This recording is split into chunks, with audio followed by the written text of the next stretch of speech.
Bismillah, let's get it. This is your host, C.L. Edwards, for the Urban Muslim Podcast. Now, today's show is going to be on a very hard, serious subject, and that's the D word divorce. Divorce, nobody wants it to happen, nobody intends it to happen. When you see that guy or that girl and you're interested in getting married to them, you don't have any intentions of divorcing them. Who thinks like that? Crazy people think like that. When you're in the middle of the marriage ceremony, when you're with your intended, you're saying that you want to marry this person, you have no intention at all of getting divorced. At least no sane person. Most people don't. You're just wrapped up in how nervous you are, how excited you are, how cute that person is. You're not thinking about divorce at all. But maybe, this might sound crazy, but maybe some of our marriages will work out better if we thought about divorce first. If you thought about divorce before you thought about how cute that other person looks, or their body, or whether they make you feel good on the inside, if you thought about the seriousness and the potential for divorce and what you needed to do to avoid divorce, maybe some of these marriages that we get into will be a little stronger than what they really are. How about that? Also, what happens when you get married? You had all the right intentions. You you wanted the best outcome, but things are not working out, and they haven't been working out for a long, long, long time. And divorce is on your mind. Maybe you're getting into arguments with your spouse, and you guys are threatening each other with divorce and khula and all this other stuff. Separation. How do you know when to pull the trigger, so to speak?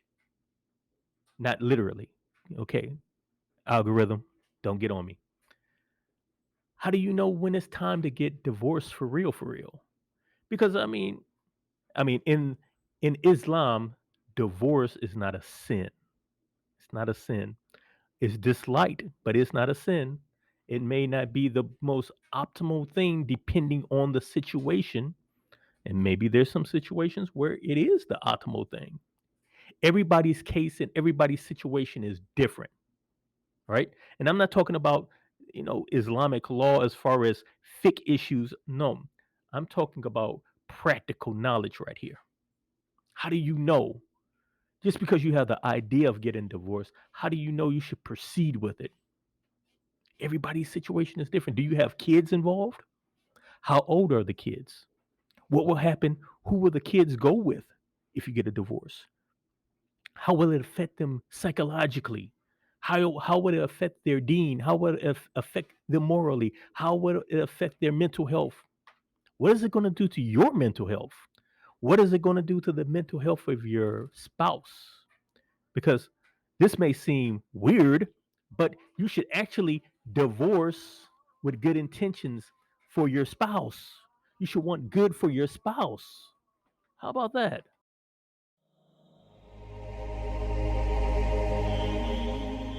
So, before we get off into this, let's look at the data. We got to base everything on the data. Let's look at the facts for a second. Divorce. Facts about divorce. According to the data from the United Nations as of 2021, the average divorce rate in Western Europe is around 2.1 divorces per 1,000 per people. In the United States, the divorce rate is higher, with an average of 3.2 divorces per 1,000 people. There's more. The top reasons for marriages failing: lack of communication. Communication is key to any relationship, and the breakdown in communication is a common reason why marriages fail. Yes, you and your spouse don't communicate like you used to talk. Man, remember how you used to talk? You used to talk all the time. You first got married, You couldn't stop texting your spouse, constantly texting, constantly talking. You told the person everything that was on your mind. A couple of years into it, no more texting, no more telling the person what's on your mind. You got your own little agenda, got your own little things going on the spouse doesn't even know about. They become offended when they find out you're doing this and you're doing that. You didn't tell me. Why didn't you inform me? Why didn't you let me know? You want things to go one way, they want things to go another way. You don't talk to each other anymore. Infidelity. Cheating and affairs can be extremely damaging to a marriage and often lead to divorce. Duh. Yeah, infidelity will destroy your marriage. Why get why would you get married then turn around and cheat on your spouse? Why would you do that? Why would you? I just said previously that most nobody gets married with the intention of divorce, but if you are you getting married with the intention that you're not going to commit adultery? What about that? Financial issues. And this might likely in the Western world be the number one reason people get divorced. Financial issues, money problems, including disagreements about spending in debt. Debt can put a significant strain on a marriage, no doubt about it. Money problems will destroy your home. I don't care how much you like someone or how cute they look. Let there be money problems. Let the lights get cut off. Let the car get repossessed. Let a eviction notice get put on the door. Let there be arguing every single because you're living check to check, month to month. You're doing whatever it takes to survive to the next month. If you're in a bad financial position, you're going to argue month to month about how do we make it to the end of the month. That's going to put a stranglehold on your marriage. Lack of intimacy. Intimacy and physical connection are important in a marriage, and a lack of it can create distance and cause problems. Yes, yes, indeed. Yes, indeed. Now, a lot of times when that happens, it's the man complaining about the wife, but it can go the other way also. It can go the other way also. But either way, when you get married, man, you're making a big commitment. And one of the commitments is that you're going to have physical intimacy with your spouse and to purposely withhold physical intimacy from your spouse, knowing that your spouse wants it, knowing that your spouse needs it, man, that's almost tantamount. I'm not saying it's just the same as, but it's almost close to cheating. It's almost close. It's close. It's right behind cheating, in my view, because you're kind of strangling you're strangling your spouse. The spouse has needs. They want to be with you. They love you. They think you're all the bee's knees. They want to be with you physically, and they have physical desires. You're sending this man and you're sending this woman out into the world, and you know they got physical desires. Now, that's not saying that that's a reason why a good reason why somebody cheats. There's never a good reason, but sometimes you can tear down your own house with your own hands. Be mindful of that. What other reasons can we talk about? Differences in values and goals. Differences in values and goals. When couples have different priorities, goals, or values, it can create tension and conflict in the marriage. Now, a lot of times people come into the marriage having different values and goals than their spouse. That's like the worst decision you can ever make. That's like the worst decision you can make. When you have a certain set of values and a certain set of goals, and your spouse has completely different values and goals, but somehow you're either caught up in emotion or you think that love is going to win the day or something, whatever crazy stuff you believe in, and you get into this marriage, and then the cold water gets doused on you, and you wake up from the sleep of love, and reality hits you that this person does not value what I value, and this person does not have the goals that I have. Another thing that can happen is, man, nobody stays stagnant. You shouldn't stay stagnant. You grow as an individual. And maybe one spouse is growing, the other spouse is stagnant. Like Prophet Lot, peace be upon him. The angels came to him in Sodom and Gomorrah. They told him to leave. He took his children and left, but his wife, She was of those who lagged behind. Are you the spouse that lags behind? Are you the spouse that lags behind? Your other spouse, they have goals about they have spiritual goals. They want to find God. They want to find the truth. They want to move up spiritually. They want to grow spiritually. You don't. You don't. You're just stagnant. You're happy being ignorant. You're happy being where you're at. They want knowledge. You want ignorance. Maybe they have career goals. Maybe they want to go back to school, get a higher degree in education. You hate reading books. uh, they have career goals. You don't support them in their career goals. In fact, you're a hater. This happens a lot. Sometimes your spouse can be a hater. Sometimes this is a jewel. Take it from me. Take it from the masjid uncle to you. Sometimes the biggest hater you can have in your life is your spouse or someone else close to you in your family. Those can be the biggest haters. Look at Prophet Muhammad, peace be upon him. He had haters from his family. Look at Jesus, peace be upon him. He had haters from his village, Nazareth, even in his family, according to the Bible. So, anytime you do something, anytime you try to stretch beyond where you're at presently, anytime you try to go further, every time you try to go to the next level, don't be surprised that somebody very close to you, maybe even your spouse, is a hindrance to you. They're a hater to you. They're doubting of you, and they feel insecure, so they're going to try to block your blessing. It happens. It happens. So all of these reasons are prevalent. You see this in people's lives, in people's marriages, in people's homes. I mean, and this is why I said you have to think about divorce before you think about marriage. You need to think about these reasons why people get these top reasons people get divorced before you get married. But if you're already married, when do you pull the lever? I got your algorithm. When do you pull the lever of divorce? Maybe divorce really isn't the answer. What about communication? The lack of communication was the first reason for the top reasons people get divorced. Maybe you guys need communication. You don't communicate with each other. Maybe you need to take a vacation. Maybe you need maybe if you can't afford a vacation and it's not feasible, maybe you guys need to take a staycation. Maybe you need to get out the house, go get a red roof inn, and just stay in there and talk. Maybe you need to go out to dinner and have a conversation. Maybe one spouse needs to cook. You need to cook for your spouse, sit down and have a dinner and talk. If you still can't talk, maybe you need some type of counseling. Maybe you need a referee, somebody that you trust, that is of good moral, upstanding character, and that's knowledgeable. That's knowledgeable because there is a person may be of good moral stand-up character, but they don't have any knowledge. You don't want somebody who has no knowledge about marriage and relationships to counsel you. You don't want that. So there's counselors and their coaches, two different things. Sometimes they're the same thing. You have to decide with your situation which one would be best. Mediator, which one would be best for you? Communication.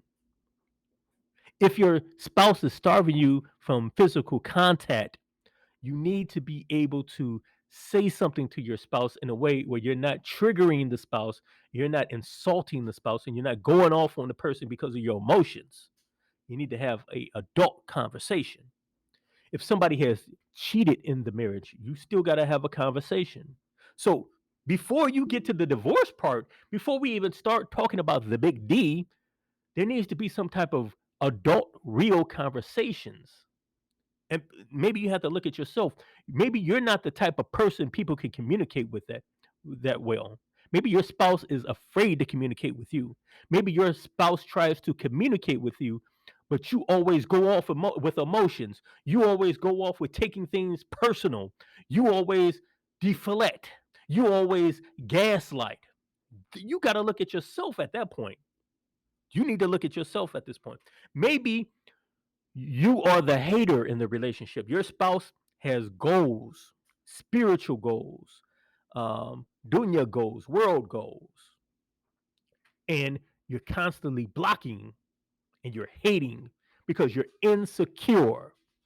You're insecure because you think if the person moves up a level, they're going to leave you behind. But they're not going to leave you behind because they move up a level. They're going to leave you behind if they leave you behind because you're of those who lag behind. You want to stay in Sodom. You want to chill out in Sodom. They're leaving Sodom. You want to chill and stay in Sodom. You have to look at yourself. The spouse wants to sit down with you and read Quran. Let's come on, baby. Let's sit down and read Quran. Uh, Honey, let's sit down and read the Quran in the evening. But you rather watch Netflix.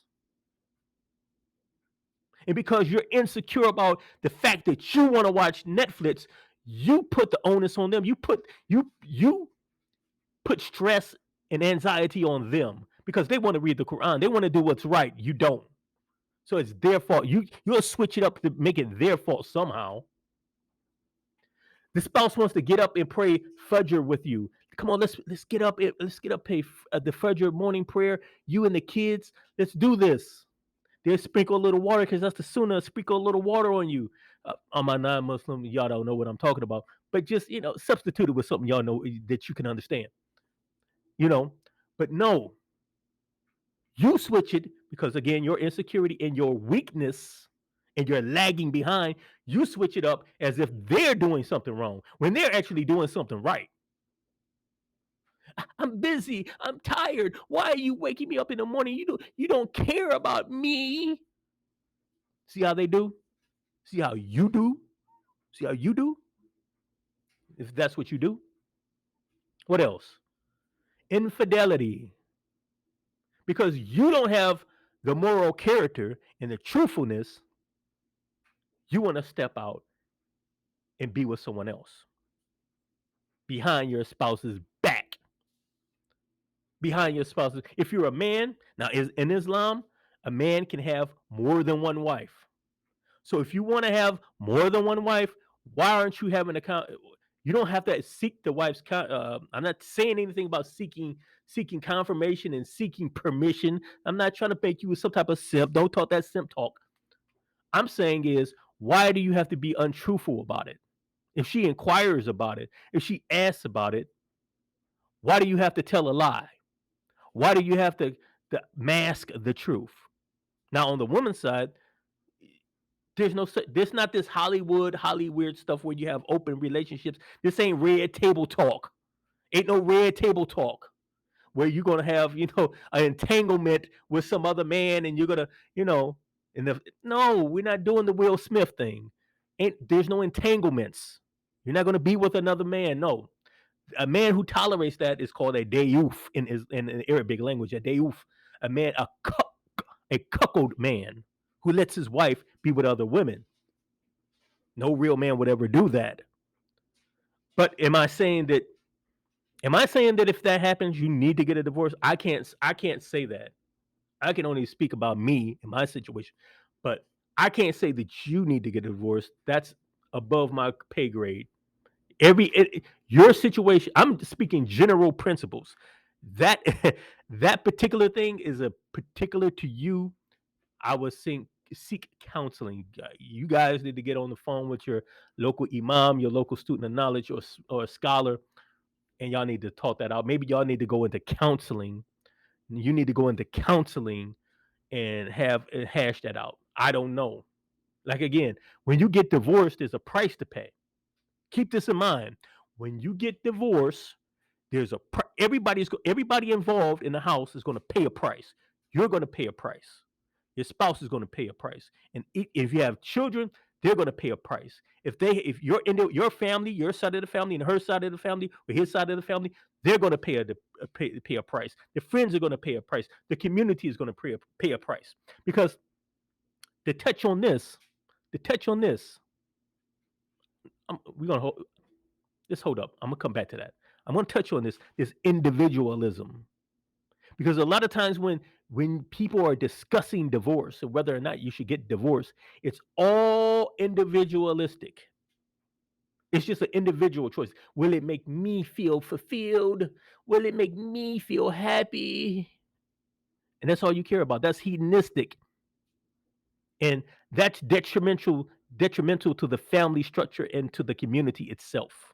But I'm gonna save that for a little bit. What about what about differences in where you said that? What about financial issues? I mean, let's keep it real. If the bills aren't getting paid, late notices are constantly coming, stuff is getting cut off. There's no security about where you're going to stay. Are you going to have food? Are you going to have transportation? And we live in some. There are financially difficult times we're living in right now. You got inflation. You got people getting laid off. So you have to be patient with your situation. You got to be patient with finances. You got to be patient. But what happens when it turns? It's not something temporary. This is like how a person rolls. What if you're married to a spouse who doesn't pay their bills on time? What if you're married to a spouse that doesn't budget their money? They have no idea how much money is coming in. They have no idea of how much money is going out. One spouse is careless and carefree. The other spouse is practically an accountant.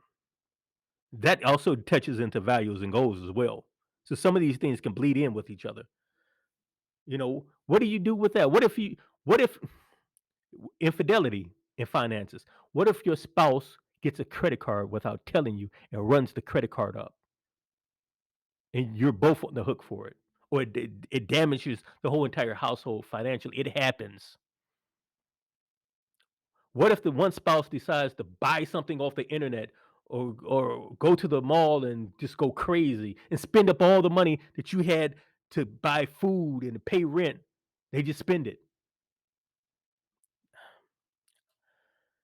Now, if it happens one time, if it happens, no, you don't divorce your spouse. If it happens one time, you got to deal with it. That's communication. You better deal with it. But divorce? But what happens when this becomes chronic? That's how this person lives their life. This is how they roll. And all the communication in the world does not change their mind. And all the counseling and the mediators does not change their mind. They want to do what they want to do, how they want to do it. And you want stability. You want financial stability, but they don't. At that point, maybe divorce should be a consideration.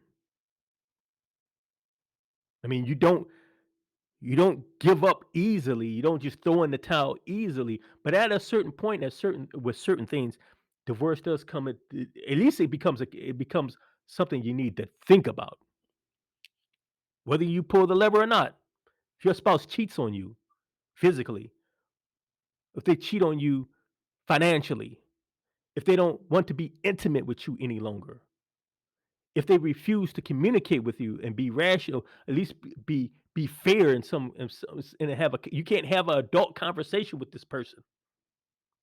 You can't talk about anything or work anything out with this person. And it's not the first time, the second time, the fifth time, the 10th time. It's years of this. At what point do you pull the lever? At a certain point, with some of these things, maybe you will pull the lever, or maybe it's a situation where you got kids, and maybe the best thing would be to just write it out till the kids turn 18 years old. Just write it out till the kids at least go to college, or they can go to work or get a job. That's an These are just options. Divorce is an option. Separation is an option. Writing it out till the kids turn 18 is an option. These are your options. Whew. I told you it was going to be serious. This is a heavy, serious. This might not get that many views, because once people hear this might not get that many views. People might not be ready to hear this type of talk. But then again, maybe some of you this is the talk you actually needed, because this is what's on your plate. This is what's in front of you at the moment.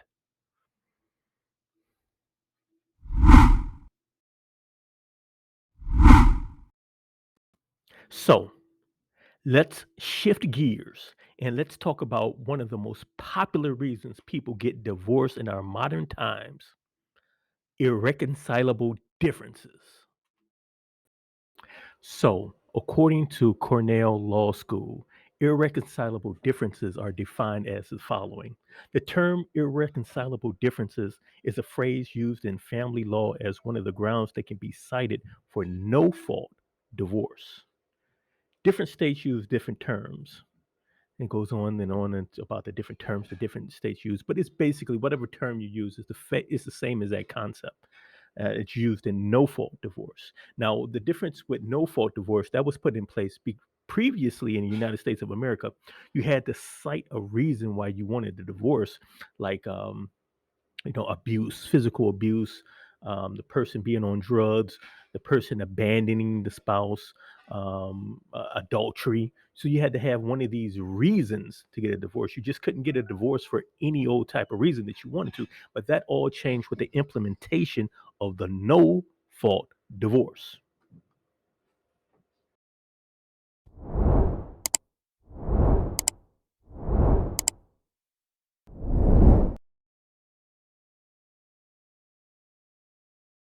So let's get this straight.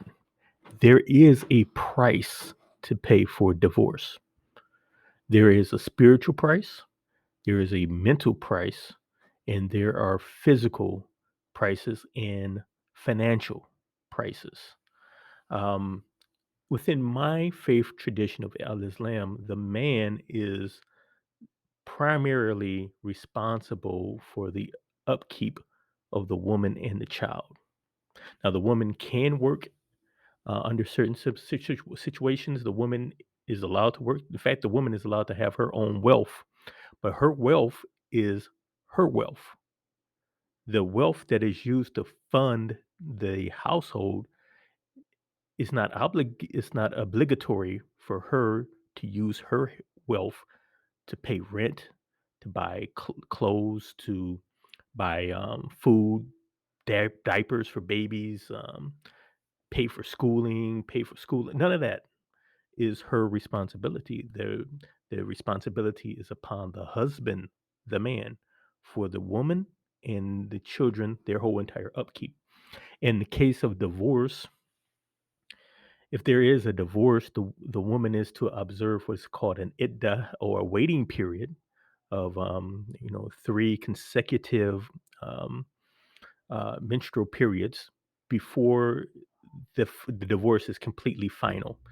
Within that time frame, the man still must maintain that woman. She is not to leave the household even if he initiated the divorce. Let's say in a scenario he's the one who initiated the divorce, he got the divorce, he still must maintain and sustain her financially as well as the kids. That's of course. And then at the end of that, at the period, let's say the woman is pregnant. It turns out the woman is pregnant. Now he must maintain her until she gives birth, and he must maintain her in many situations. If after the giving birth, she begins nursing, you got a brand new baby, she begins nursing and taking care of the baby. He still must maintain her, and nursing can go up to 2 years. So yeah, under that scenario, from Sharia law, um, the man uh, is financially responsible.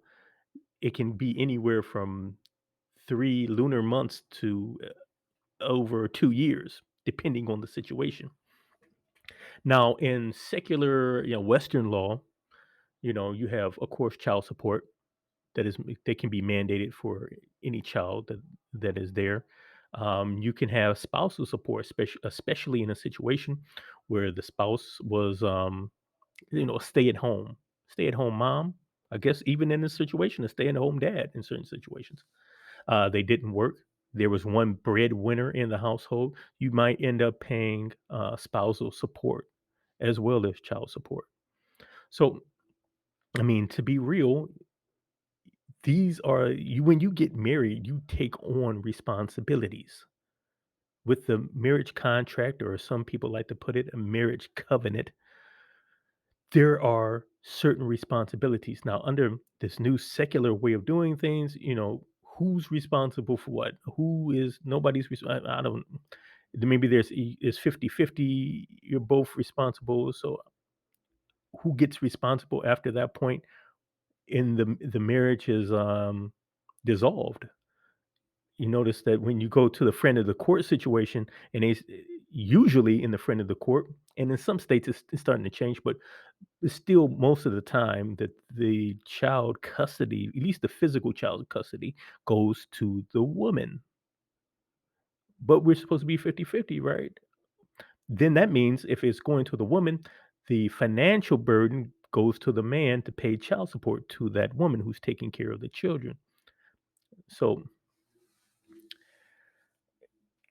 I don't is that fair? Is that just? You, I'll let you decide. You tell me. I have my own opinion about that. Um, from a secular standpoint, with this family court, the default judgment, in my view, should be that everything is 50-50. Um, the mother and the father get 50-50 um, physical custody. They get 50-50 legal custody, and they have to go 50-50 on financially taking care of the child. That seems fair to me, you know? That seems fair to me. But, we live in a time where we're kinda stuck in limbo, like, we want to, at least from a family court situation, we want to hold men to this, this kind of what we deemed as old-fashioned gender roles, or who does what when it comes to family court. But when it comes to dissolving the marriage, we've put in this issue of irreconcilable differences and no fault divorce to in response to feminism, and to empower women to be able to dissolve the marriage whenever they want. And statistics show in America that the vast majority of divorces are initiated by women. Let me repeat, the vast majority of divorces are initiated by women. So the man may not even want a divorce, but in most situations it's being initiated by women. And now I know some people are going to say, well, men they beat women, and the men they're drinking, and the man is fat. He's not stepping up. He's playing PlayStation all day long. But under the current secular law in the West, under no fault divorce and irreconcilable differences, there doesn't need to be any reason to initialize a divorce. I just want out can be the reason. And it doesn't necessarily mean that the man was a bum, the man was bad, the man was evil, he was a snarling, and all this other stuff. It doesn't no that doesn't necessarily. But see, then we go back to these stereotypes. What we in this new secular age, what we deem to be stereotypes about gender, it's like a weird time that we live in, because we're on one hand we're redefining gender and redefining roles, but at the same time we still want to, when it comes to finance, when who has to pay the bills and who gets the orders and who gets their check garnished and who gets assigned the bad guy role. It's we fall back to these gender definitions and roles that we had previously when the country was a little bit more Christian. Now, as Muslims, we have it defined in the Quran and the authentic Sunnah about all these roles and who's responsible for what. But the thing is, you don't have a Sharia court in the United States of America. Now you can have arbitration, and that's legal. All types of different faiths can have arbitration. If you're Jewish, you can go to a Jewish rabbi or a Jewish scholar for arbitration, and they can put forth arbitration ruling, and that can be upheld in the court. Same thing for Christians. Same thing for whatever, for Muslims also. But you don't actually have a Sharia court judge who can enforce and say, man, you have to house this woman for her iddah period, and you have to feed and clothe her.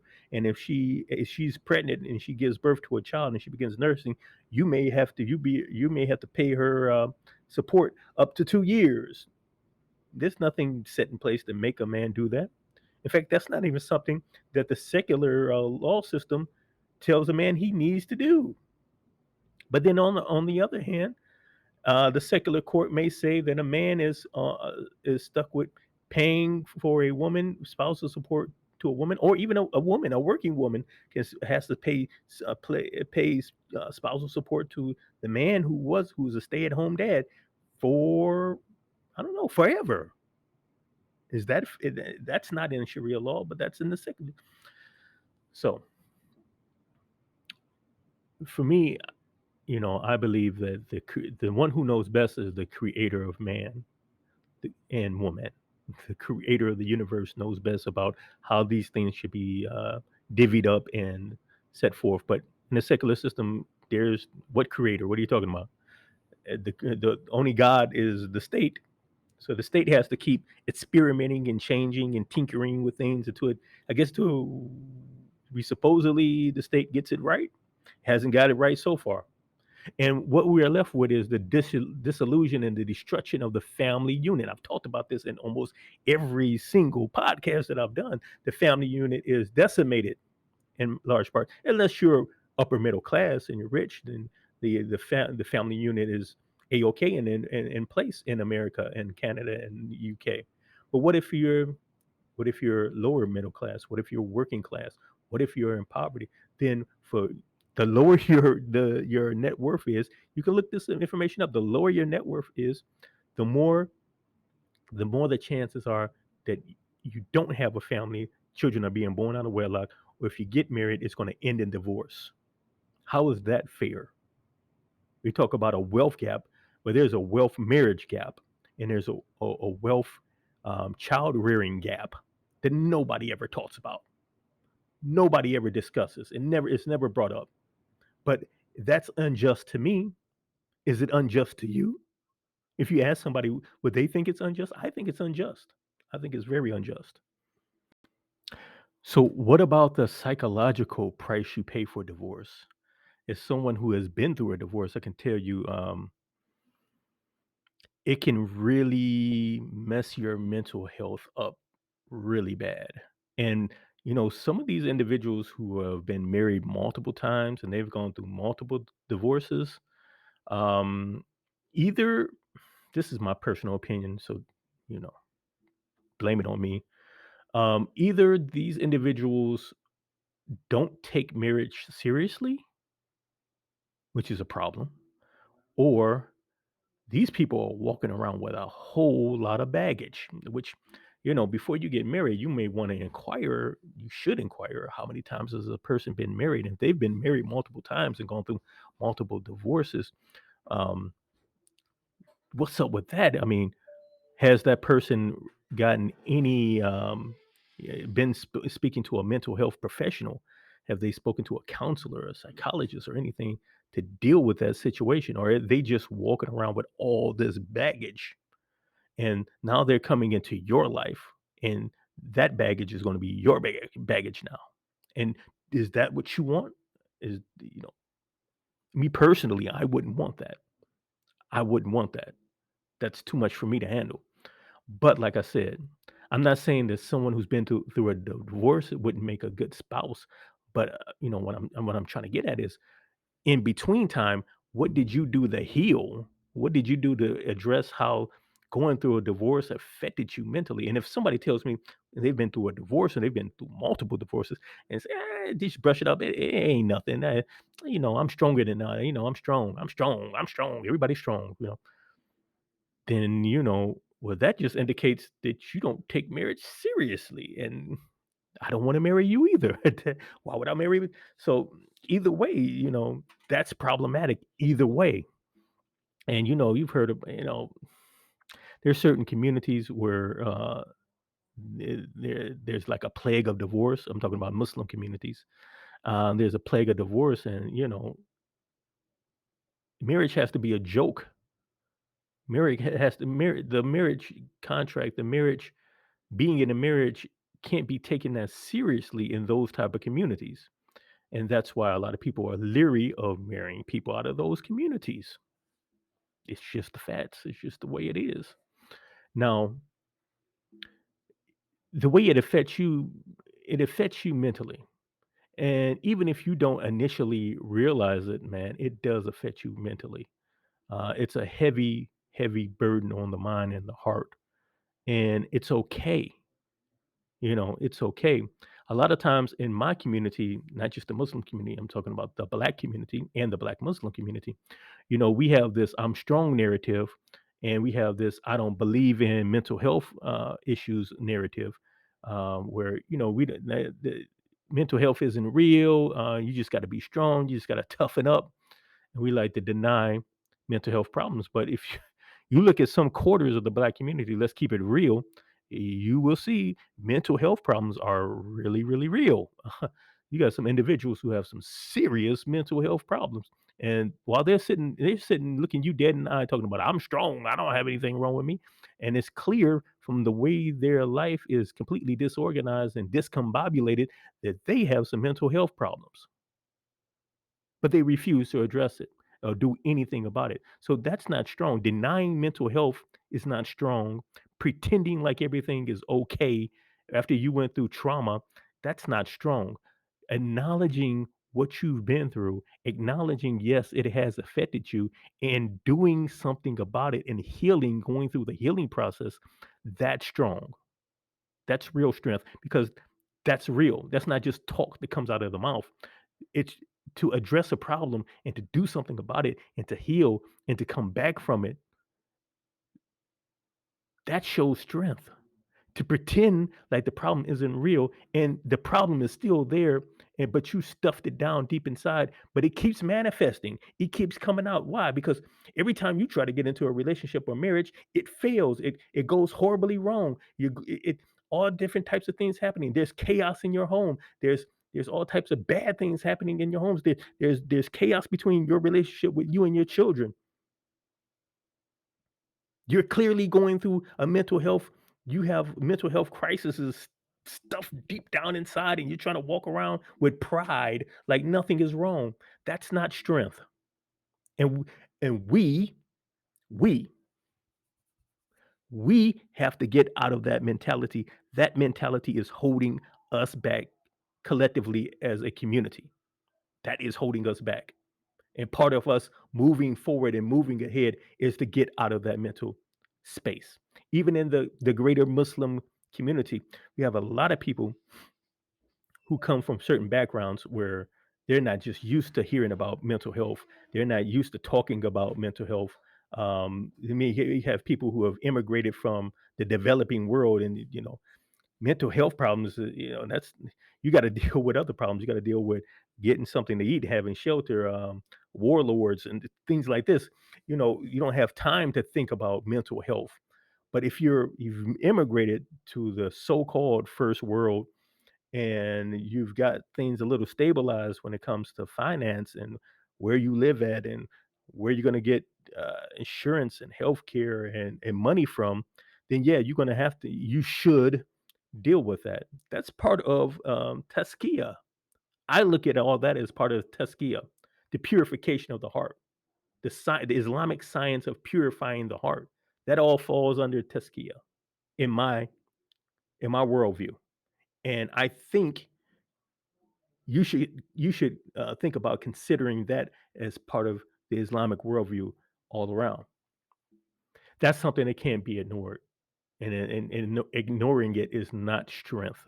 It's not strong at all. So to wrap this show up, this podcast, first of all, I'd like to thank you for tuning in. I thank you for hitting the like button. And I thank you if you want to see more content like this by hitting the subscribe, clicking the bell so you can be notified. I thank you very much, because you could be doing a whole lot of other things besides listen to me talk, talk, talk, talk, talk, talk, talk, talk, talk, talk. Okay. But no, I'm just being silly. I hope this information actually helps you. I'm doing this because I want this information to help you. It has helped me, and it is currently helping me because I have not arrived yet, and I'm just trying to reach back and pull up my brothers and sisters so we can all get to the promised land and be in the same place together. We can get to a place of healing together. Now, when it comes to divorce, when you should get a divorce, I can't tell you when to get a divorce. In fact, no one can tell you when you should get a divorce, because your circumstances are completely unique to you.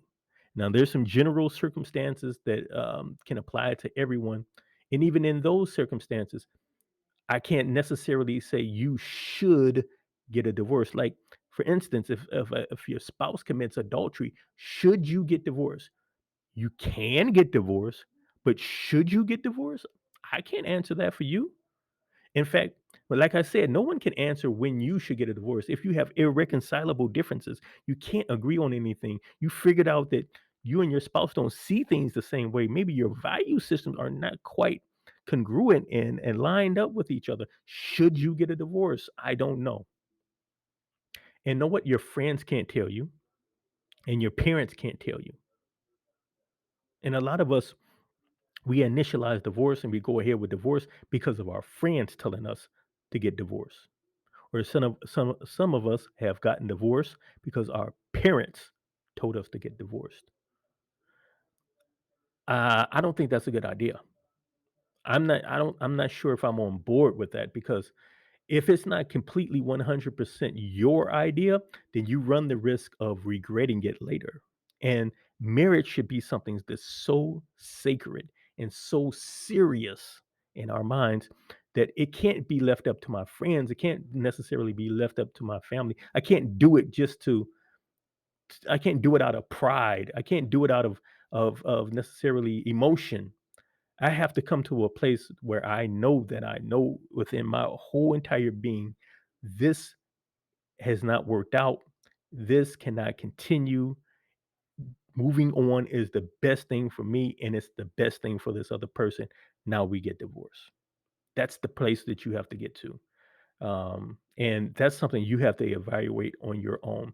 But hopefully, there were some tools in this podcast that help you think about that. Maybe there's something in this podcast that makes you pull back from the edge and not jump off the cliff and not get divorced. Maybe you need some counseling. Maybe you just need to forgive your spouse. Maybe you need to stick it in for the kids. Um, maybe being married, the pros of being married outweigh the cons of being divorced. Or maybe the perceived pros you think are going to happen with divorce really aren't going to happen because a lot of people think the grass is greener on the other side and they get to the other side and thunder and lightning strikes the grass and it catches on fire. And all these plans you thought were going to happen, this better life you thought was going to come about doesn't happen. In fact, you start thinking, man, I should have stayed married to that person. But all that has to be decided by you.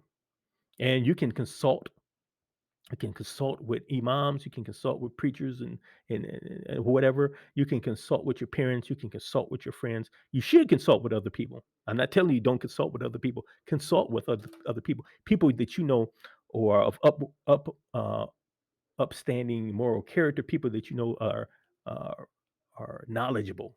You can trust that are going to give you good advice. Yes, consult with them, but ultimately, no one can press the button except you. No one can pull the lever except you. And that's all I got for you. Assalamu alaikum wa rahmatullahi wa barakatuh. Peace.